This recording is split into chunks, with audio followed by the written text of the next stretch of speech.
a mysterious masterpiece, a monochrome that isn't quite monochrome. There is a deep secret hidden behind the paint of this Odalisque in Grisaille, and today we're going to explore it. Welcome to the Batcave. This is where we run our investigations, and I'm sure that you know the great Odalisque, one of the most famous paintings by Jean-Auguste Dominique Ingres. But did you know that there is a monochrome version of this painting in the Met in New York, the Odalisque in Grisaille? And I'm the one who added the little censor filter because I didn't want to get flagged for no reason, but I'll leave the link so that you can see the originals. There are many questions about this painting. Why was it done? Was it a study, a guide for engravers, or something more? And more importantly, and hereby lies the biggest secret, why, when we raise the saturation, do subtle hints of color appear around the face? Is this a trick of time, or is it an unknown part of Ingres' technique, or something left behind by the artist? In today's video, we'll uncover the fascinating secrets behind this painting, and I'll recreate part of it to explore the techniques that Ingres might have used. So let's dive into the mystery of the Odalisque in Grisaille.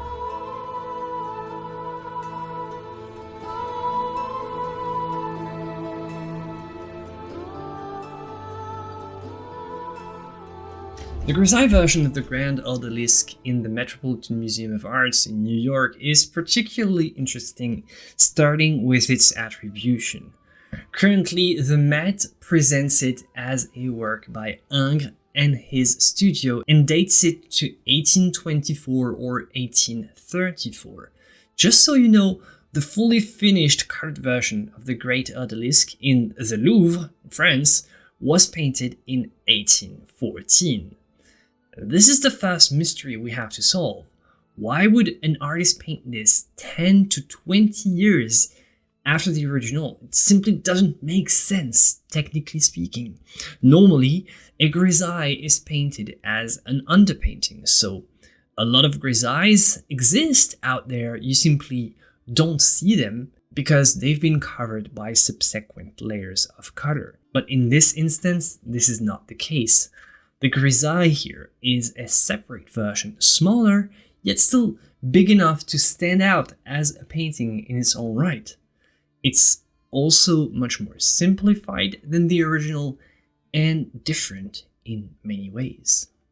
Another mysterious element is that this technique was not actually a common thing in the artist's approach. Ingres didn't use grisaille for his underpaintings. He rather used a very thin, very washed out colored underpainting, very thin and light, but still fully colored, as can be seen here. There are two hypotheses. The first one is that it was painted to serve as a model for an engraving. Back then, you couldn't print posters to sell much, so it was not uncommon for artists to produce monochrome paintings of their most famous works in order to have them copied in engravings and sold. This could explain the grisaille, because this was often the case. It was done this way. However, it seems to me that this lead is not solid enough. First of all, we have no trace of the supposed engraving made out of this version. Secondly, typical engraving copies of this era tried and successfully implemented many details from the original, so there would be no need to remove some of the greatest details from the original, like the feathers, the cushions. And finally, there would be no need to paint such a big grisaille for an engraving model. This defeats the purpose of creating a cost-effective solution to make more money out of the original with reproductions. Making a grisaille specifically for that wouldn't even be necessary. Many engravings back then were done directly from the colored originals. So overall, this hypothesis is kind of weak. My preferred hypothesis is that this painting was done for educational purposes, hence the attribution being Ingres and studio. Back then, artists didn't work alone. They had students who were there to learn from them and assist them in their paintings sometimes. Ingres was part of the neoclassical movement, a movement which unambiguously assigned supremacy to drawing, referring to the dispute that already circulated in the Renaissance between the supporters of the Florentine school of drawing and those of the Venetian school of color. And maybe this painting was done to sort of demonstrate the supremacy of the line over the color and present the color as a sort of a secondary attribute of a work. This Grisaille on its own is indeed very strong, and rarely it stands out as a finished painting in its own right. After all, it is on view at the Met in Gallery 801. Yet it is not finished. Not at all. There are many traces of the underpainting showing through. So it was left in this state deliberately. My hypothesis is that it was a statement from Ingres. He was trying to illustrate his point and prove that if line and form are painted with much excellence, then coloring becomes an almost secondary attribute. The idea is to show that the lines and the values are necessary and the color is accidental. And I think that this painting was done by the artist to demonstrate this idea to his students, and maybe even more. Maybe it was also done to experiment with this idea right there on the surface of the painting. And this leads me to the next part of our mystery. Why is there a barely noticeable blush of color along the back and the right ear of the figure? So my first hypothesis is that this is an educational painting and it was done to prove a point. Great. Because we do that in our atelier. We experiment, we try some new techniques, and I think that this is what Ingres was trying to do in his own studio. We do that. By the way, I copied this during a live stream. This is all part of the Atelier of Figurative Arts. Every week we have 2 assignments, one painting assignment on Tuesday, one drawing assignment on Friday, and we do that every day. We try new techniques, we experiment. This is what we do. Ingres was doing the same, we're in the same line. So I was painting this live and somebody in the chat mentioned that they were actually perceiving colors. So I was surprised at first. I thought, yeah, I saw it as well, but I first thought that it was just my screen messing up or something like that. But as somebody recommended, I changed the saturation to 100%. And to my surprise, this entire top part seemed to be just perfectly colored. The light tones of the face are like nice and warm in the yellow range, and the ear, just as it should, is more in the pink range. It really shows that it's been painted in color. It's almost incredible that something that looks like a perfectly gray grisaille suddenly becomes a fully finished colored painting just when you crank up the saturation to 100%. So why is this? This is the biggest mystery here. Why make a monochrome painting if you add the colors in the end? This doesn't make sense. Regarding the subtle colors observed around the face when the saturation is increased, this phenomenon could be due to several factors. So my first hypothesis, I had to run this one through, is that it was just a faulty digital reproduction of the painting. In this case, we have the official picture provided by the Met, so I consider this one to be the most trustworthy, but you never know, so I tried different ones. This one actually has been taken by a tourist with the frame, and it feels much more bluish, but I don't know if I can trust the camera of this tourist who took this photo. This one is another version, and you can see here the same appears, even though it's less noticeable. You also have this one. This is yet another version. Let's check it out. Same thing is happening. Same subtle coloring here, and not on the bottom. And this one is the final version that we have, and we notice the same thing. So regardless what version we have, we always have a very big difference between the top part around the face and the feet and legs, which are not painted the same way. So it cannot be a problem due to the quality of the reproduction. So the second hypothesis is that the aging of the painting has altered some of the original pigments, leading to unintended color variations. This one is easy to scratch off, because if this was the case, it would happen on the whole, not just on a small part. My third hypothesis is that a few colors were integrated to the palette during the painting session. And to experiment with this one, I tried this hypothesis myself during our Atelier demonstration. I did this live, and I can tell you that it feels very different. I didn't get the same results, and also I don't see why Ingres would have done this just for this small area and not on the whole thing. So why leave the legs and feet at the equation? And plus, if you want to prove that color is in a way insignificant, at least in Ingres' theory, then why incorporate colors to a grisaille? It doesn't make sense. So the final and only way to solve this painting mystery is to remember that this painting was most likely educational. Not only was this piece painted to show and illustrate Ingres' idea on the supremacy of drawing in values over color, but I would dare to say that this painting was made so that his students could try for themselves. I think that this painting was really just not educational, but experimental. And I think that Ingres students were allowed to experiment and try adding colors on a small area to prove this point and to illustrate this point.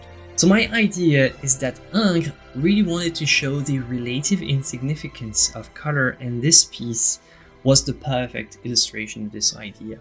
It's all there, it's just black and white, and color can simply be added very easily on the surface with very little effort. So it proves that color is just so accidental, and maybe Ingres could have said that. Color is so accidental that you can apply it over the grisaille and then wipe it away. It wouldn't even change the greater harmony of the entire piece. Imagine the master daring on his students to paint the skin tones around the ear with subtle glazes and veloutures, saying, "See how little you need, now paint the shoulder." I can imagine Ingres now pausing the demonstration and saying, "See how easy it is? Color is not a structural part of the painting. Let me prove it to you. Now erase this glaze. Yes, you heard me right. Wipe it out and we'll see that it doesn't affect the harmony and balance of the whole." Two factors are needed for this wipe-off hypothesis to work. Number one, the surface has to be extremely smooth and polished. Indeed, if the canvas, let's say, has heavy grain, lots of texture, then some paint will get trapped in the texture. Some pigments of the glaze will get trapped in the texture of the surface, making it impossible to remove. But this very soft and polished canvas requirements coincides with the neoclassical technique and Ingres' approach, using very smooth, very textureless surface. So it would be achievable to do a glaze and then wipe it off with very limited traces remaining. Number two, the brushwork also has to be devoid of texture, and the paint application has to be very smooth and leveled. And same reason as before, if the texture of the brushstrokes are too heavy, this would capture some pigments from the glaze. And of course, you can notice how Ingres' style would perfectly fit for that. So there you go, that's my take on this mystery. This painting was experimental. Either Ingres or one of his students apply a thin glaze or a thin veloutura on a small area around the face. Then the colors were wiped off. It can be done with lint-free rag and some turpentine, and note that this wouldn't affect the grisaille underneath.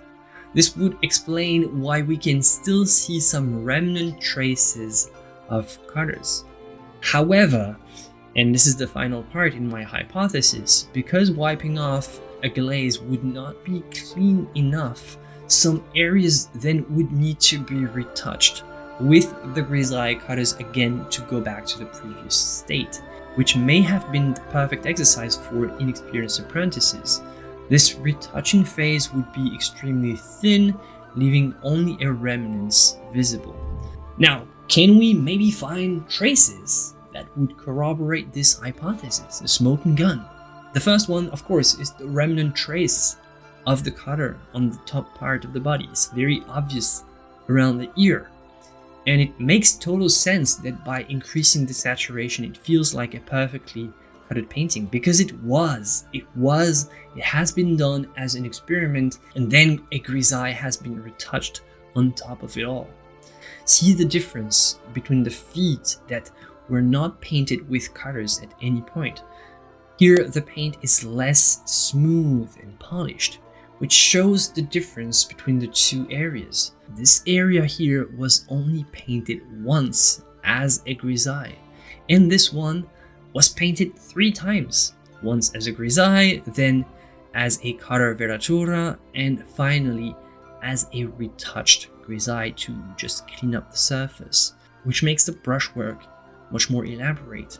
Another smoking gun. Look at the side of the cushion near the arm. And it's very different from the shadows that we see in the original. Here we can see a bluish band. Imagine that wiping off the glaze with a rag was messy and resorted to bleeding on the sides. Well, this needed to be retouched, so it's been done with a much cooler palette.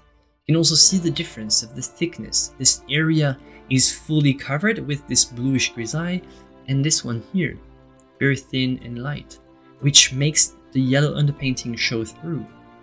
So here it is, it's my theory, and I believe that it's the strongest explanation. After that, why was this small area around the face painted with cutter is still subject to interpretation. Maybe it was part of a lesson on cutter and form. Maybe it was done mistakenly by a student who didn't know that it was not supposed to happen and then had to cover up for their misjudgment. Maybe Ingres wanted to paint this lesson painting with cutter to sell it, then changed his mind or couldn't find the time to finish. You know, there are many explanations, and here the mystery is still intact in this domain. But about the technical domain, I think that I've made my point. This painting was first a grisaille, then a few glazes have been applied to bring the colors around the face, and then for some reason wiped off and retouched with yet another grisaille palette to go back to the previous state. If you find this video interesting, you would probably like this one. I'll see you for the next one, my friends. As always, joy and inspiration to you. Bye.